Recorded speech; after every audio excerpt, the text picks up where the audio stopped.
یہ وہ ادب اور وہ کمالات جو اللہ اور اس کے رسول کے اللہ تعالیٰ نے اس امت کے اندر ڈالے. تو یہ جو محفل میلاد کا مقصد ہم یہاں پر اکٹھے ہوئے ہیں، سب سے بڑا مقصد تو اپنی اولاد کے اندر عشق مصطفیٰ کی چنگاری ڈالنا. کیونکہ کل بروز قیامت ہمارے اعمال نامے جب اللہ کے سامنے پیش کیے جائیں گے تو ہمارے اعمال نامے رب کے حبیب علیہ السلام کے پاس بھی ہوں گے.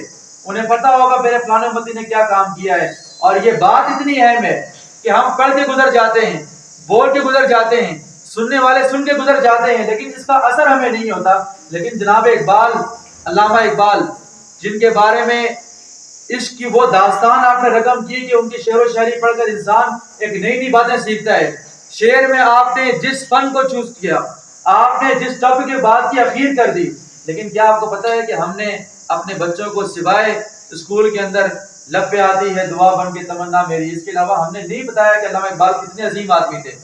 ڈاکٹر اقبال کے دل میں عشق کی کیسی انگاریاں سلگ رہی تھی، اور آپ کے دل کے اندر جو عشق مصطفیٰ آپ کے اشعار سے نظر آ رہا ہے، اس کی وجہ کیا ہے، اس کے پیچھے وجہ کیا تھی. ڈاکٹر اقبال کہتے ہیں کہ جوانی کے عالم میں پڑھا کرتا تھا. اور یہ ہم سب جانتے ہیں کہ جو جوانی کے ابتدائی ایام ہوتے ہیں اس کے اندر انسان کا خون بڑا جوش مار رہا ہوتا ہے، اور اسے اچھے برے کی تمیز بہت کم ہی ہوتی ہے، اللہ یہ کہ اللہ جس پر فضل فرما دے. اور غصے کا خدا فرماتے کہ میں پڑھ رہا تھا، ایک مانگنے والا آیا، اس نے آ کے دروازے کو دستک کیا. کہتے ہیں کہ میں نے جواب دیا کہ میں بھی نہیں مل سکتا. کہا دوسری بار دستک دیا، کہا میں نے جواب دیا کہ میں نہیں مل سکتا. اس نے تیسری بار بھی دستک دی، کہا میں نہیں مل سکتا. ڈاکٹر اقبال فرماتے ہیں کہ مجھے پھر غصہ آیا اور میں اٹھ کر باہر گیا. باہر جانے کے بعد میں نے اس مانگنے والے کے چہرے پر تھپڑ رسید کر دیا اور وہ مانگنے والا وہاں سے چلا گیا. اب آپ دیکھیں نا، میلاد کے محفل میں ہم بیٹھے ہیں، تقریباً سبھی لوگ صاحب اولاد ہوں گے اور اپنی اولاد کی تربیت بھی کر رہے ہیں. کتنا پیارا انداز ہے تربیت کا، کتنا عظیم انداز ہے تربیت کا. فرماتے ہیں کہ میں مار کے واپس تو آ گیا، میرے والد کو پتہ لگا تو وہ رونے لگ گئے. اور کہتے ہیں کہ جب میں نے اپنے باپ کی آنکھوں میں آنسو دیکھے تو میں نے سوال کیا ابا جان آپ کیوں رو رہے ہیں؟ کہا کہ میرے رونے کی وجہ یہ ہے کہ کل بروز قیامت جب میرا اعمال نامہ رب کے حضور پیش ہوگا اور رب کے حبیب بھی اس کو دیکھیں گے کہ میری امت کے ایک فرد نے، ایک باپ نے اپنے بیٹے کی اتنی تربیت نہیں کی.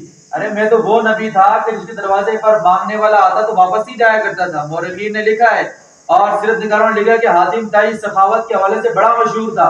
اتنا مشہور تھا کہ اس کے دربار کے 40 دروازے تھے، اور ایک ہی مانگنے والا اگر 40 مرتبہ 40 دروازے سے گھوم کر آتا اس کو حاتم طائی پھر عطا کرتا تھا.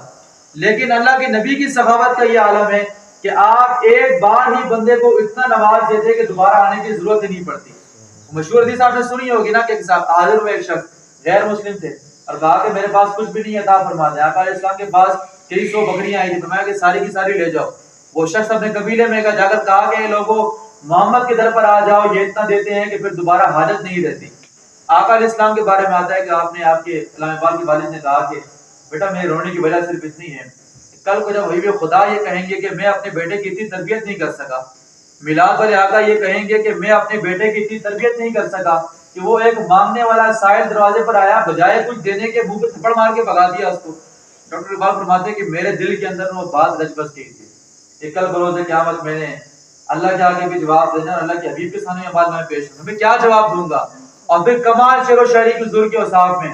اور جب آخری وقت قریب آیا تو مشہور زمانہ اور شعر فارسی میں آپ نے سنے ہوں گے، اللہ کی بارگاہ میں انہوں نے پیش کیا، فرمایا یا رب ذوالجلال تو غنی ازہر دو عالم من فقیر. کہا باری تعالیٰ تو تمام جہانوں سے بے نیاز ہے، میں محتاج ہوں. روز محشر عذر ہائے من پذیر، باری تو بے نیاز ہے میں محتاج ہوں. قیامت والے دن ایک کام کرنا کہ میرا عذر قبول کر لے کہ میرے گناہوں کو معاف کر دینا. اور پھر جو عشق مصطفیٰ جوانی میں والد صاحب نے صرف ایک بات ڈال کے کہہ دیا تھا کہ بیٹا کل بروز قیامت رب کے حبیب بھی پوچھیں گے ایسا کام کیوں کیا تھا. وہ دل میں ایسی بیٹھ چکی تھی، کہا تو غنی ازہر دو عالم من فقیر، باری تعالیٰ تو بے نیاز ہے، پہلے تو معاف کر دے، محتاج آدمی ہوں. کہا یا اللہ میرا عذر یہ ہے کہ تو میرے گناہوں کو معاف کر دے. پھر تیسرا منتر جو ارشاد فرمایا، تیسرا مصرع کہا کہ باری تعالیٰ روز محشر عذر ہائے من پذیر. اس کے بعد ارشاد فرمایا گر تو بینی حسابم را ناگزیر. کہا باری تعالیٰ اگر بروز قیامت تو ہر حال میں میرا حساب و کتاب لینا ہی چاہ رہا ہو تو ایک کام کرنا، ایک مہربانی کرنا. تو مہربانی کیا ہوگی کہ از نگاہ مصطفیٰ پنہا بگیر. تو اقبال کا حساب و کتاب تو پہلے معاف کر دینا، اگر معاف نہ کرنا ہوا تو کم از کم پھر میرا حساب و کتاب محمد عربی کی آنکھوں چھپا کر لینا. یہ وہ عظیم سیرت ہے کہ جو ہم اگر آج میلاد کی صورت میں، آج تربیت کی صورت میں، آج اپنے خطابات کی صورت میں، آج اپنے کردار کی صورت میں اپنے بچوں کے درمیان ڈالیں گے تو کل ہمارے ہی یہ بچے مستقبل کے اندر آقا علیہ السلام کے عشق اور محبت کے وہ افکار. میرے استاد گرامی فرمایا کرتے تھے، آپ نے ایک دفعہ ایک جملہ سنایا، فرمایا کہ حقیقت الاتباع، فرمایا کہ لوگ دعوے کرتے ہیں کہ ہم آقا سے عشق کرتے ہیں، محبت کرتے ہیں اور بڑا پیار ہے ہمیں. کہا کہ اتباع کی حقیقت یہ ہے، حقیقت الاتباع رؤیت المحبوب فی کل عمل مغفر. کہا کہ حقیقی محبت یہ ہے، اتباع یہ ہے کہ آپ کا محبوب جس سے آپ محبت کرتے ہیں وہ آپ کے چلنے پھرنے اٹھنے بیٹھنے میں نظر آنا چاہیے. فرمایا کہ اگر ایسا نہیں ہے تو پھر آپ اپنے دعوے کے اندر گھوک لیں. اور پھر اس کے بعد استاد گرامی نے ایک بڑا باکمال جملہ ارشاد فرمایا تھا جس کو میں نے اپنے پلو باندھا اور جہاں کی نظر سے کہا کہ اگر آپ تہجد پڑھتے ہوں گے، کہا کہ اگر باپ تہجد کی نماز پڑھتا ہوگا تو پھر اس کی اولاد ضرور بھی ضرور نماز کی پابند ضرور ہوگی. کہا کہ اگر کسی کا باپ مسجد میں اگر نماز پڑھتا ہوگا تو کہا کہ اس کی اولاد اگر مسجد میں نہ بھی آ سکے تو کم از کم گھر میں ضرور نماز ادا کرے گی. یہ وہ آفاقی سیرت ہے آقا علیہ السلام کی. میں اگر یہاں پر چاہتا میلاد کی محفل تھی، میں چاہتا تو آقا کے معجزات سنا کر آپ سے داد و تحسین وصول کرتا. آقا کے باقی کمالات جو بہت ہیں اور احادیث بھری پڑی ہیں سنا سکتا تھا، لیکن بات صرف اتنی سی ہے کہ میں بلبل نالا ہوں اجڑے ہوئے گلستان کا، تاثیر کا ہوں سائل محتاج کو دانا دے. ہم آقا علیہ السلام کے بارے میں وہ آیت پڑھ لیتے ہیں کہ لقد کان لکم فی رسول اللہ اسوۃ حسنہ، کہ آپ کے بارے میں حضور نے اللہ نے ارشاد فرمایا کہ آپ کی سیرت کے اندر ہمارے لیے کامل نمونہ ہے. لیکن جب ہم دنیا کے اندر پیدائش سے لے کر مرنے تک جتنے معاملات کا شکار ہوتے ہیں، جتنی پریشانیوں کا شکار ہوتے ہیں، ہم اس کے پیچھے یہ نہیں سوچتے کہ ہم آقا علیہ السلام کی زندگی سے کس طرح چیز اخذ کر سکتے ہیں. اگر کوئی انسان فقیر ہے، کسی کے پاس کھانے کے لیے کچھ نہیں ہے، بظاہر دنیا کے اندر آزمائش کا شکار ہے، آقا علیہ السلام کی وہ زندگی دیکھیے. آقا علیہ السلام کے گھر مبارک کے اندر کئی دن تک چولہا نہیں جلتا تھا، اور اس عالم کے اندر بھی آقا علیہ السلام شکر گزاری رب پہ جاری رکھتے تھے. اور پھر اگر کوئی بندہ بہت مالدار ہے، کسی کو رب نے دنیا کے اندر مہربانیاں کی ہیں، مال عطا فرمایا، تو آقا علیہ السلام کی وہ زندگی دیکھے کہ جب بڑے سے بڑا مال اور بڑے سے بڑا سونا اور جواہرات اور چاندی حضور کی قدموں میں لا کر پھینک دی گئی اور آپ لوگوں میں تقسیم فرما رہے تھے کہ تم یہ لے جاؤ، آپ یہ لے جائیں. آپ سیدہ فاطمہ آپ کی بیٹی بھی حاضر ہوئی اور عرض کی بابا جان آپ لوگوں میں مال تقسیم کر رہے ہیں، کسی کو غلام دے رہے ہیں، کسی کو باندیاں دے رہے ہیں، کسی کو سونا دے رہے ہیں، کسی کو جواہرات دے رہے ہیں.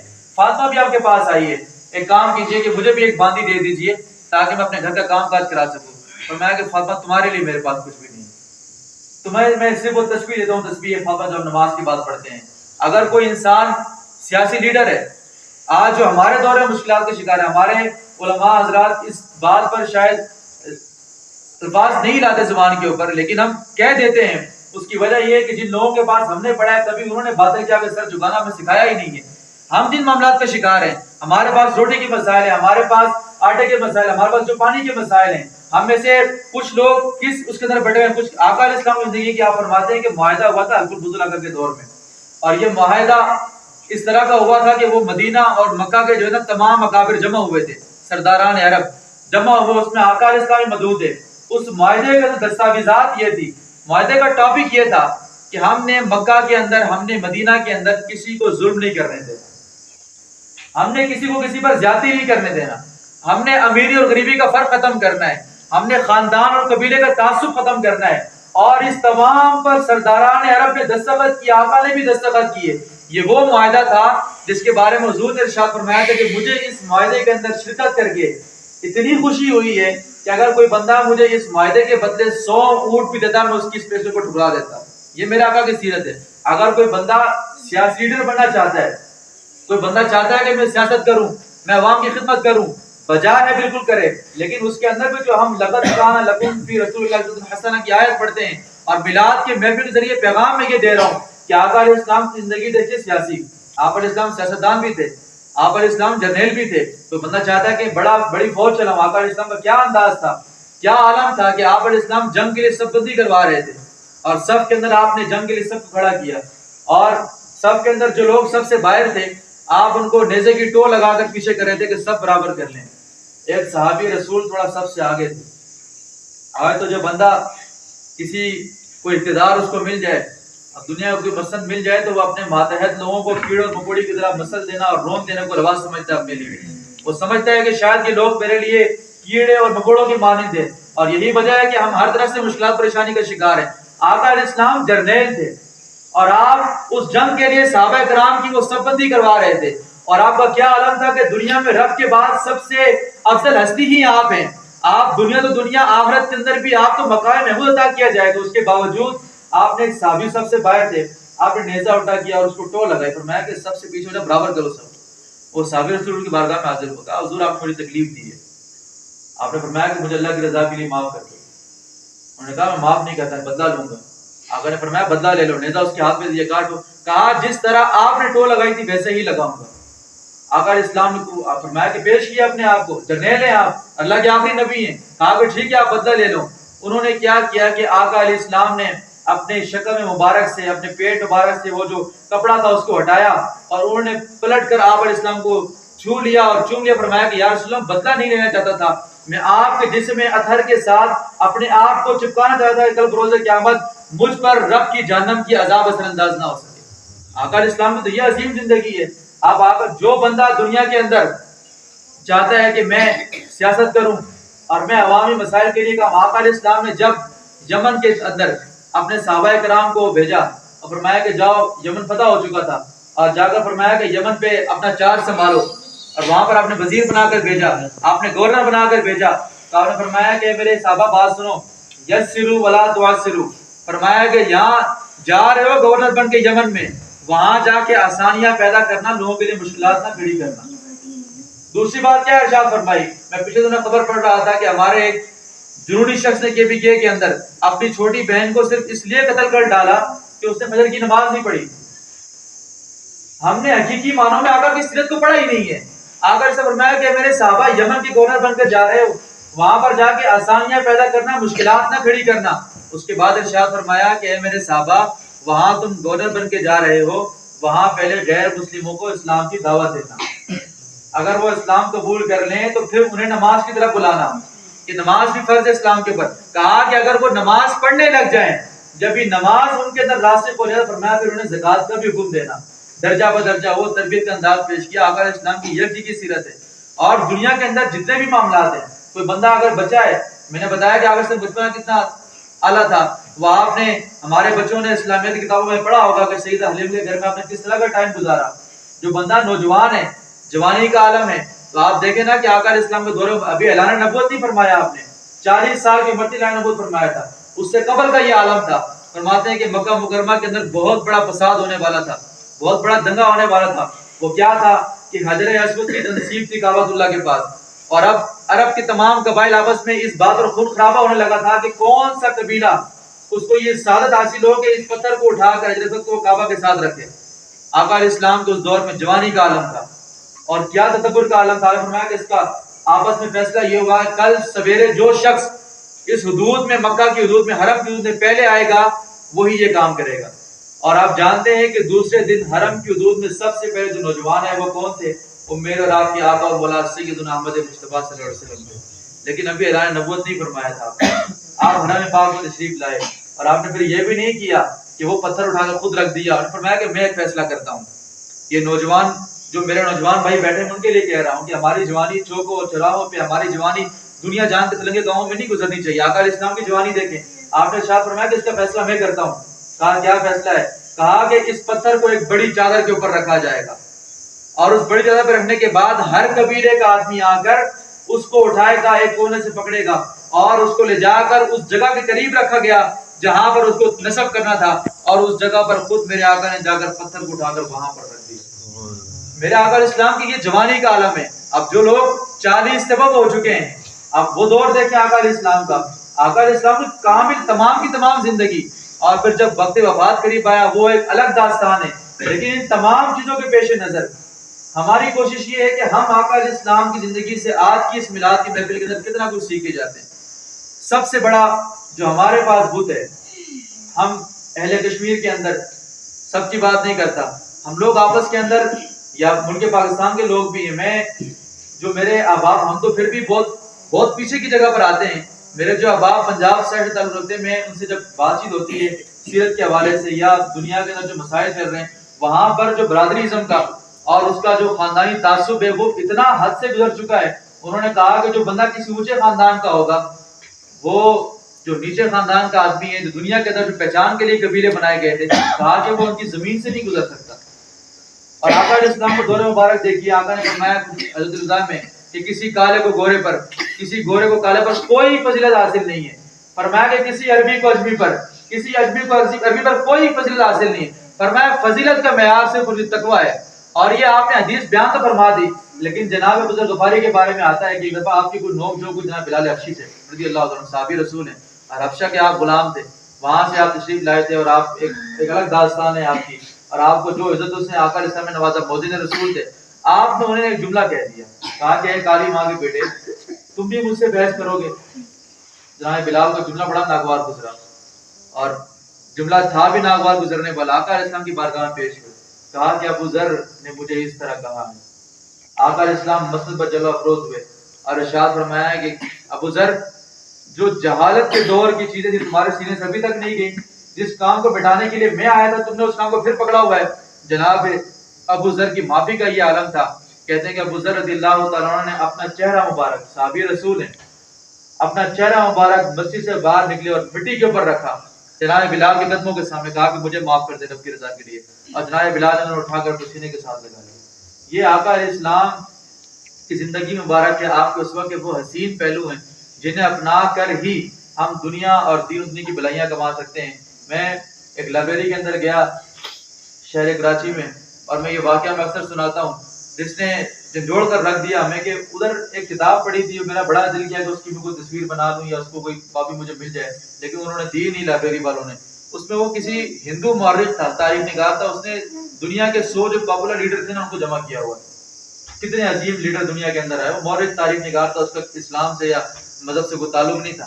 اس نے جو ٹاپ آف دا لسٹ لکھا تھا نا، وہ آقا علیہ السلام کی ہستی کو لکھا تھا وہ ہندو، لیکن اسے سوال کیا گیا، سوال اس سے کیا گیا کہ جس ہستی کو تم نے اپنے 100 بندوں کی لسٹ کے اندر سب سے اوپر لکھا ہے، وہ ایک مذہب کے بانی ہے، وہ ایک دین کے بانی، لوگوں کو رب کی طرف بلاتے ہیں، رب تحقیق کی طرف بلاتے ہیں، تم نے ان کا کلمہ کیوں نہیں پڑھا؟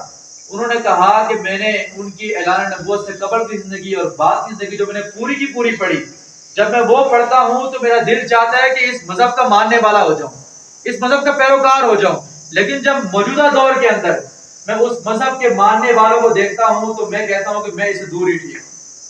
یہ ہمارے لیے المیہ ہے، سوچنے کا مقام ہے کہ ہم کہاں کھڑے ہوئے ہیں. اور وہ چائنیز تاجر کا واقعہ تو ہم سب نے سنا ہوگا نا. اس نے کہا کہ میرے پاس مسلمان تاجر آتے ہیں اور آ کر کہتے ہیں، ہم جب ان کو میزبانی کے لیے، مہمان نوازی کے لیے ان کے سامنے بیئر پیش کرتے ہیں، ہم ان کو نجس شراب اور اس طرح کی چیزیں پیش کرتے ہیں، ہم کہتے ہیں کہ یہ آپ کی میزبانی کے لیے، ان کی طرف وہ عام ہے، اور منع کر دیتے ہیں، کہتے ہیں کہ یہ چیزیں ہمارے اسلام میں جائز نہیں ہے. لیکن وہ چائنیز نے کہا، تاجر نے کہا کہ میری حیرانگی اس وقت ہوتی ہے جب وہی مسلمان تاجر میرے سامنے آ کر، جس کو میں نے مہمانی کے لیے، اس عشائیے کے لیے، اس شام کے ناشتے کے لیے بیئر پیش کی تھی، وہ منع کرتا ہے کہ میرے اسلام کے اندر جائز نہیں ہے. وہی مسلمان میرے سامنے جب یہ کہتا ہے کہ میری 2 نمبر چیز کو، میری لوکل چیز کو اپنے ایک نیشنل برانڈ کا نام دے کر لانچ کر دو مارکیٹ میں، تو اس ٹائم میں اس سے کہتا ہوں کیا تمہارا اسلام خیانت سے منع نہیں کرتا؟ کیا تمہارا اسلام 2 نمبر مال بیچنے سے منع نہیں کرتا؟ وہاں پر میرا آپ کے پاس کوئی جواب نہیں ہے. آقا علیہ السلام کی محبت اور آپ کا عشق تو ہماری حرص جان ہے، اور اس عشق کے بغیر تو ہم جی نہیں سکتے. لیکن کیا کبھی ہم نے یہ سوچا کہ ہم جن سے عشق کا دعویٰ کر رہے ہیں، ان کی عظیم زندگی سے ہم نے اپنے درمیان کتنی چیزیں ڈالی ہیں؟ تو ہمارا جواب شاید 0 میں آتا ہے. ہمیں، ہمارے لیے یہ سوچنے کا مقام ہے، اپنے بچوں کے لیے، اپنے نوجوان جو بیٹے بیٹیاں ہمارے بڑے ہو گئے ان کے لیے، ان کو ہماری جو بیٹیاں ان کو سیدہ فاطمہ کی سیرت پڑھائی جائے کہ آپ نے کس طرح سے وقت گزارا. یہ اتنا پرفتن دور ہے کہ ہر شاخ پہ الو بیٹھا ہے، انجام گلستان کیا ہوگا. یہاں مسجد سے لے کر مارکیٹ تک، مارکیٹ سے لے کر ایوان کی دیدار تک، ایوان کی طرف سے بل چلانے والوں تک، اوپر سے لے کے نیچے تک ہر شاخ میں الو بیٹھا ہے، انجام گلستان کیا ہوگا. ان جو شاخوں کے اوپر جو الو بیٹھے ہوئے ہیں گلستان کو بگاڑنے کے لیے، ان الوؤں سے بچانے کے لیے اپنی اولاد کو، جو ہمارے پاس دور حاضر میں بہترین مشورہ دے رہا ہے، وہ آقا علیہ السلام کی سیرت پاک ہے. ہمیں چاہیے کہ ہم آقا علیہ السلام کی سیرت پر عمل خود بھی کریں، اور جو کچھ میں نے بیان کیا ہے پہلے دعا کریں کہ رب تعالیٰ مجھے اس پر عمل کرنے کی توفیق عطا فرمائے. کیونکہ آقا علیہ السلام کی حدیث سے مبارک ہے، ارشاد فرمایا کہ ہمارا بالکل بھی خاص طور پہ میں لوگوں نے میرے نام کے ساتھ ایک لگ گیا کہ یہ مفتی بھی ہے، یہ عالم بھی ہے، یہ فاضل بھی ہے، لیکن مجھے اپنے نام سے چیزیں لگاتے ہوئے ہچکچاہٹ سی محسوس ہوتی ہے. عام لوگ ہمیں عزت دیتے ہیں، رب نے ان کے دل میں ڈالی ہے. میری اپنے ایک دوست سے بات ہو رہی تھی پچھلے دنوں، میرے ساتھ وہ کلاس فیلو رہا ہے، پڑھ چکا ہے. میں نے اس سے کہا کہ جی آج کل آپ کی ربیع الاول میں کیا مصروفیات ہیں؟ انہوں نے کہا کہ یار مولانا میں نے تقریریں کرنی چھوڑ دی ہیں، میں نے ممبروں پہ جانا چھوڑ دیا، میں اب کاروبار کرتا ہوں. میں نے سوال کیا، وہ بہترین خطیب تھا اور اس کو اللہ نے کیا کمال بولنے کا قوت عطا فرمائی. میں نے کہا کہ عمر اس کا بھی نام، میرا ہم نام بھی ہے. میں نے کہا آپ نے یہ کیا کام کر دیا؟ اس نے کہا کہ میں نے صرف اس سے چھوڑ دیا کہ کئی جگہ تقریر کرنے کے بعد، ایک خطاب کرنے کے بعد میرے دل کے اندر ایک غرور سا پیدا ہو جایا کرتا تھا. اس غرور کو مارنے کے لیے میں نے خطابت کرنی چھوڑ دی.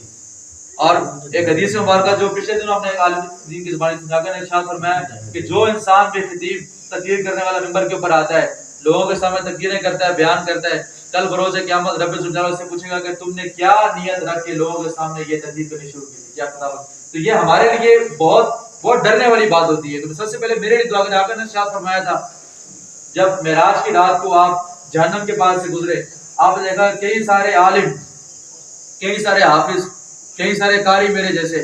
فرمایا کہ ان کی زبان کیچوں سے کاٹی جا رہی تھی. میں نے سوال کیا کہ جبرائیل ان کا کیا گناہ ہے، انہوں نے کیا کیا ہے؟ کہا ان کا گناہ یہ ہے کہ ممبر پہ چڑھ کے جو باتیں کرتے تھے اپنی ذاتی زندگی کے اندر عمل نہیں کرتے تھے، یہ اس وجہ سے اس چیز کی مار کھا رہے ہیں. تو میں اور آپ ہم میں سے ہر ایک حاکم ہے، اور ہر ایک حضور نے ارشاد فرمایا کلکم راع وکلکم مسئول عن رعیتہ، تم میں سے ہر ایک بندہ ذمہ دار ہے اور ہر ایک بندے نے اپنی ذمہ داری کا جواب دینا ہے. میرے پاس اگر ممبر و محراب کی طاقت تو مجھے یہ جواب دینا ہے کہ میں دین کتنا اچھے طریقے سے لوگوں تک پہنچا سکا تھا. آپ اگر والدین ہیں تو آپ نے یہ جواب دینا ہے کہ آپ نے کتنے اچھے طریقے سے اپنے بچوں کو گائیڈ کیا تھا کہ ہم نے اسلام کے راستے پر بچوں کو کس طرح چلانا ہے. اور جو بڑا بھائی ہے اس کے اوپر یہ ذمہ داری ہے کس طرح اپنے چھوٹے بھائی کو اپنے دین کی تبلیغ کی طریقے سے چلاتا. ہم میں سے ہر بندہ ذمہ دار ہے اور ایسا ہرگز نہیں ہے کہ ہم نے اپنا کام کر لیا. ہمارے مقصد یہ ہوتا ہے ہما علینا البلاغ، ہم نے تبلیغ پہنچا دینی ہے اور پہنچا دینے کے بعد آگے اس پر کتنا کوئی عمل کرتا ہے وہ اس کے اوپر ہے. لیکن بہرحال ایک والد ہونے کے ناطے، ایک بھائی ہونے کے ناطے، ایک گھر کا سربراہ ہونے کے ناطے، ایک خاندان کا بڑا ہونے کے ناطے ہم سب کی یہ ذمہ داری بنتی ہے کہ جو اسوہ رسول کو ہم پڑھتے ہیں اس کو خود بھی عمل کریں اور پھر اپنے بچوں کو بھی اس بات پر عمل کرنے کے لیے ان پر زور دیں. آج اگر ہم اپنے بچوں کو شدر بے مہار بندہ چھوڑ دیتے ہیں اور ہم کہتے ہیں کہ جو ہمارا بچہ ہے وہ کر رہا ہے وہ کرتا رہے، تو مستقبل کے اندر آپ یقین جانیے یہ ہماری اولاد مستقبل میں جو لوگ صاحب اولاد ہیں، میں بھی صاحب اولاد ہوں، میری بھی ایک بیٹی ہے، جو ہم میں سے صاحب اولاد ہیں پہلے تو ہماری اولاد وہ کام کرے جو ہماری آنکھوں کی ٹھنڈک بنے. میں پچھلے دنوں ایک جرگے کے اندر میرا جانا ہوا، فرسٹ ٹائم میں نے زندگی کے اندر کوئی جرگہ دیکھا تھا اور وہ میں نے نیت کی تھی کہ یہ آخری ہوگا. اس میں کوئی معاملہ اس طرح کا تھا جس کو میں اسپیکر میں بیان نہیں کر سکتا. لڑکی والے بھی تھے، لڑکے والے بھی تھے، بے بس تھے دونوں، کچھ کر نہیں سکتے تھے. اور 3 گھنٹے تک وہ جرگہ چلتا رہا. 3 گھنٹے تک وہ دونوں سائڈ سے کوئی بندہ سر نہیں اٹھ رہا تھا. والدین بوڑھا باپ اتنی دیر تک رو رہا تھا کہ میرے بیٹے نے کیا کام کر دیا، اس نے مجھے زمانے کے اندر جینے کے قابل نہیں چھوڑا. یہ تو بہرحال ایک الگ ٹاپک ہے، لیکن بچپن سے جب ہمارا بچہ جوانی کی دہلیز پہ قدم رکھتا ہے، 7 سال کا ہو گیا ہے، اس کو مسجد میں لے کے جائیں، اس کو نماز پڑھائیں، اس کے سامنے ہر وہ کام کریں جو اسلام اور دین اسلام ہم سے کرنا چاہتا ہے. اس کے سامنے اگر والد، جو میں نے استاد گرامی کا جملہ، ہم میں سے اگر والد تہجد گزار ہوگا تو بیٹا نماز 5 وقت کی پڑھے گا. اگر والد مسجد میں آ کے نماز پڑھتا ہوگا، بیٹا ممکن ہے بچپنے کی معصومیت کے اندر یا جوانی کے جوش کے اندر مسجد میں آ کر نماز نہ پڑھے، تو بہرحال گھر میں وہ نماز، ایک فکر اس کی دل کے اندر ہوگی کہ میں نے نماز چھوڑی ہوئی ہے. اور یہی وہ میلاد کا پیغام ہے، یہی وہ میلاد کا سبق ہے جو مسجد حاضہ کے منتظمین نے اور کمیٹی والوں کی دعوت، خصوصاً میرے بھائی اسرار صاحب کی دعوت پہ میں یہاں پر حاضر ہوا. میں ان کا شکر ادا کرتا ہوں کہ انہوں نے مجھے یہاں پر لفظ شاعری کا موقع دیا.